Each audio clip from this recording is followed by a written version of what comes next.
पोंगा पंडित की रंग बिरंगी होली।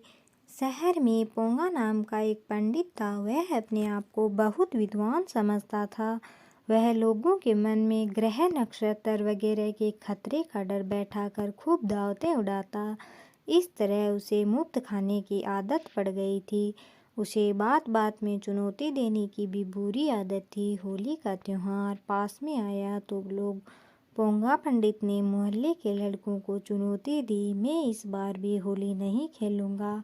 आज तक कोई मुझे रंग नहीं डाल सका, आगे भी किसी में इतनी हिम्मत नहीं कि कोई मुझ पर रंग डाल सके। मैं हर बार अपनी बुद्धिमानी से बच जाता हूँ।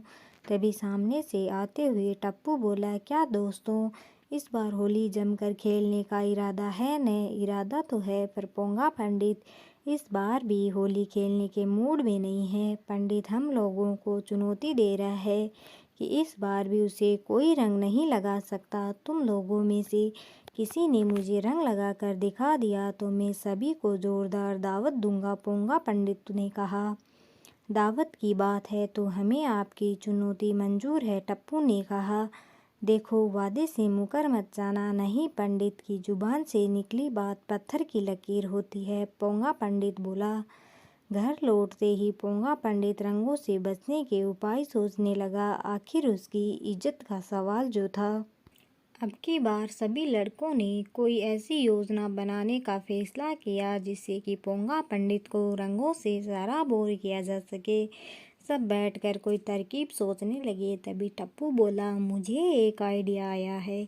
सब दोस्तों ने उसे चारों ओर से घेर लिया। टप्पू बता न। सब ओर से आवाज़ें आने लगी। सभी की निगाहें उस पर लगी हुई थी, पर टप्पू चुप रहा। सब उसकी खुशामद करेंगे, यही सोचकर उसे देरी करने में मज़ा आ रहा था। फिर टप्पू बोला, हाँ हाँ, लो सब सुनो। टप्पू ने चुपके से सबको अपनी योजना बता दी। सब उसकी सूझबूझ पर ताली बजाने लगे। वाह भाई टप्पू, वाकई तुम्हारा जवाब नहीं, सब लड़कों ने कहा। होली की सुबह पोंगा पंडित अभी सोकर उठा ही था, तभी उसके कानों में कई लोगों की आवाज़ें पड़ी। चाय मिलेगी साहब, गर्मा गर्म चाय। हमने सुना है कि यहाँ आपने नया टी स्टॉल खोला है। पोंगा पंडित ने घर की खिड़की से बाहर झांका। सामने खड़े कुछ बूढ़े चाय मांग रहे थे। अरे भाई, ये तो मेरा घर है, कोई टी स्टॉल नहीं। तुम शायद गलती से यहाँ आ गए हो, पोंगा पंडित ने उनसे कहा। थोड़ी देर में फिर वही आवाज़ सुनाई दी, चाय चाहिए साहब, ठंडी, बड़ी ठंड लग रही है, आज आपकी चाय का स्वाद लेकर देखते हैं। पोंगा पंडित को हैरानी हुई और गुस्सा भी आया। आज सवेरे ही इन लोगों ने भांग पी ली है, होली है न सोचकर यह कड़कड़ाती आवाज़ में बोला। अरे गधों, भांग पी ली है तो फिर चाय क्यों मांगते हो? देखते नहीं ये मेरा घर है, कोई चाय की दुकान नहीं, भागो यहाँ से। पोंगा पंडित की बात पर सब बोले, फिर यह चाय की दुकान का साइन बोर्ड क्यों लगा रखा है? भांग हमने पी है, आपने?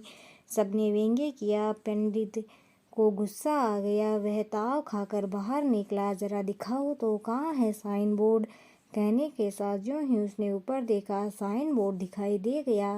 पंडित ने आओ देखा न ताव, वह एक लाठी अंदर से उठा लाया और तख्ते पर जोर से मारते हुए बोला, न जाने कौन गधा ये बोर्ड यहाँ टांग गया है। जो ही लाठी तख्ते पर पड़ी, रंगों की बौछार से पंडित का पूरा शरीर भीग गया। इधर उधर छिपे लड़कों, यहाँ तक कि लड़कियों ने भी रंग से भरे गुब्बारे पोंगा पंडित पर फेंके।